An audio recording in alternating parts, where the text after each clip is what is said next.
Okay, so this is a freeze gun. I wanted to make a freeze gun. I was watching The Flash, and I really took a shine to Captain Cold's cold gun, and I kind of wanted to make my own.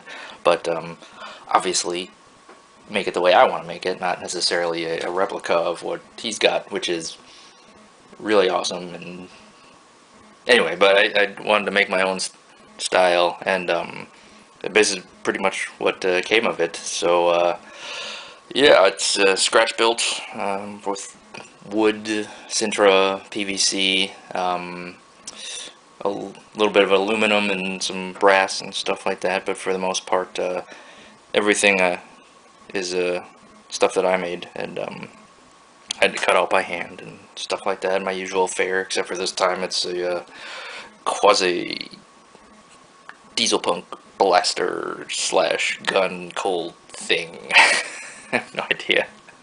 Anyway, so I wanted to incorporate something because I really liked how the e57 turned out, and the lights and sound, unfortunately, is no longer enough for me. So I wanted to have something. So I was brainstorming and threw around the idea of like canned air and flour and some sort of charging chamber where it would blast out flour, and I thought that was dumb. And then a friend told me, just like, well, what about something in a can, like, you know, canned snow, but canned snow sticks to you, spray snow, you know what I mean, they put on Christmas trees and stuff. But then I thought, like, all right, well, what kind of aerosol sprays powder? And then I came up with like foot powder. So strangely enough, it worked out really well. So I just based everything around spraying this little can of aerosol foot powder, and this is basically what happened. But so yeah, the use a PC3. It's got 7.4 volts. Lots of blue LEDs all around it. Instead of stringing, as I ran out of blue 5mm, and I just didn't feel like going to get more. But I happened to have like a whole bunch of ProLight RGBs that I got from somebody like LDM, but so I just used ProLight RGBs all over the place, and it worked out great because then I just put them all in parallel and ran 1 amp. Actually, I think it's about 700 milliamps through the whole thing off the main LED pad, and then the flash on clash is the front main emitter thing, which illuminates the powder coming out. So it's already on, but like I said, I use a Collector Labs PC version 3, so it's got 3 sound fonts on it. The first one I pretty much just sort of adapted Nova Star's Elemental Ice for this, with basically just using the hum. But went through a couple of different iterations and stuff, rambling, but came to realize that Nova Star's already made like a perfect cold gun sound for it, which is the hum from his Elemental Ice. So, and so the idea behind it is that it will run up initially, and then after a couple of like 30 seconds, then it will sense some sort of the inactivity and stuff, and it beeps and it lowers in pitch every 10 seconds, and then around 30 seconds it'll realize that, like, hey, it hasn't been used, so it'll ramp up and ramp down again and stuff like that, which is basically how I was able to get away with using a ramp down sound in the hum. See, it was like, hey, do something, and then it basically just power cycles itself.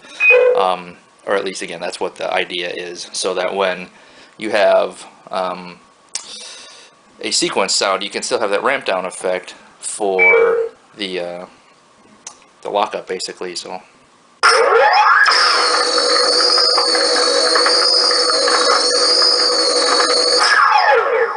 I really like how that turned out, because there's a ramp up, just a standard blaster sound that I got from the TFN a long time ago, but then follows with Nova Star's Elemental Ice, and then the ramp down.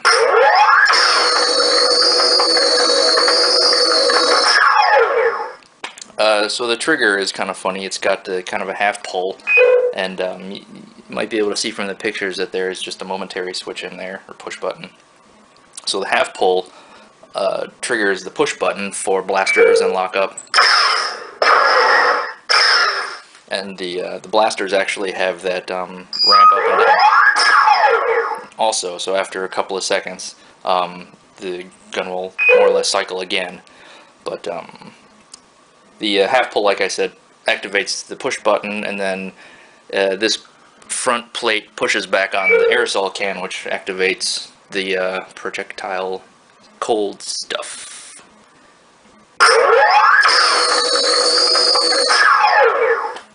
And I've been using it so much I'm kind of running out of cold stuff. So anyway, but that's how that works. All that stuff in there, the lights and whatnot.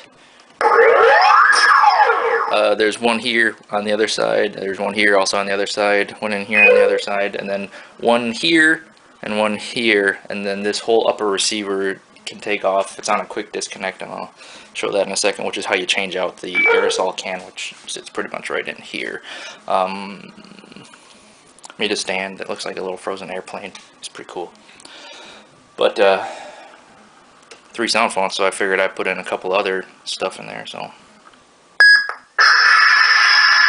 this is my steampunk sound font, and after I sort of dove into the whole Dieselpunk thing, I kind of realized that this is a little bit more Dieselpunk than it is steampunk, other than the fact that it sounds like, you know, steam and shit.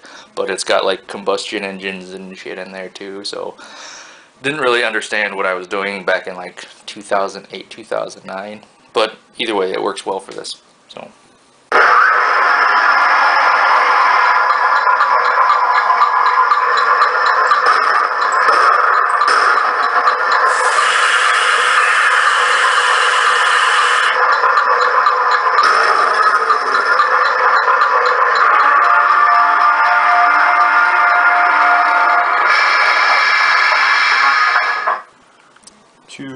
and then the last one is just afterburn.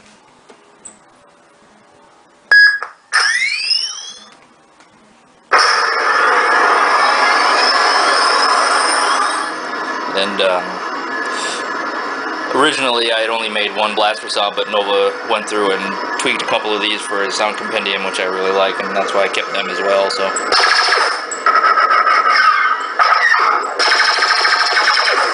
the lockup is kind of boring, but all it is just airplanes and stuff ramping up.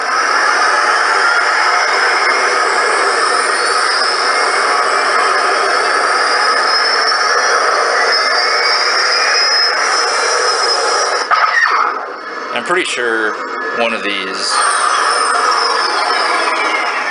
is still like the Colonial Marines dropship from Aliens. Good sound. And we're back onto this one. Don't know if you can see, but that one, there's light in there. I just realized that there's light reflecting off it, and I don't know if you can see it perfectly fine. But yeah, it's pretty neat. Details and stuff like that. Lots of rivets and whatnot.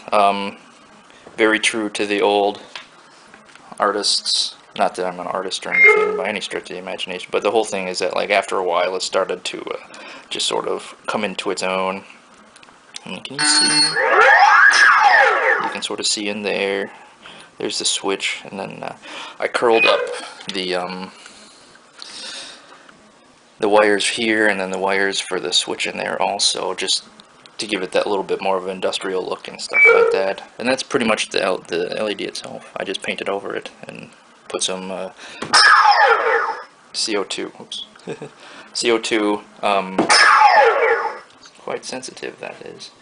But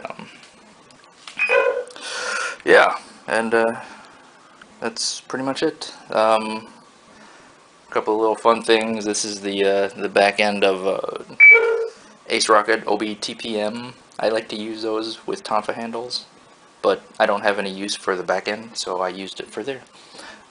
This is where the battery is. This door comes off right there, and there's a recharge port underneath it. I like how this turned out, but that's just so that I can get the wires that go to the LEDs back into the main little cylinder right here, which is where the PC sits, and all of them are, like I said, run in parallel, and they all just feed back into this right here. But yeah, cold gun. I totally made a cold gun, and it was really, really fun. That's it. The end. By Josh. Alright, so this is how the upper receiver comes off. It's pretty much held in place by just these two wood screws right here, and this part right here is aluminum angle that just has like the brass strips, and then this is a piece of acrylic that I just painted over so that some of the light comes through on the other side. But the other side, this is just where it disconnects from the whole thing, and then this whole part just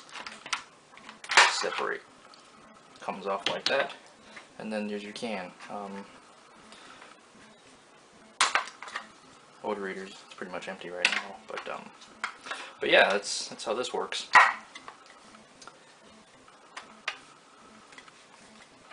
And then it just goes back on, like, you know, make sure the holes line up,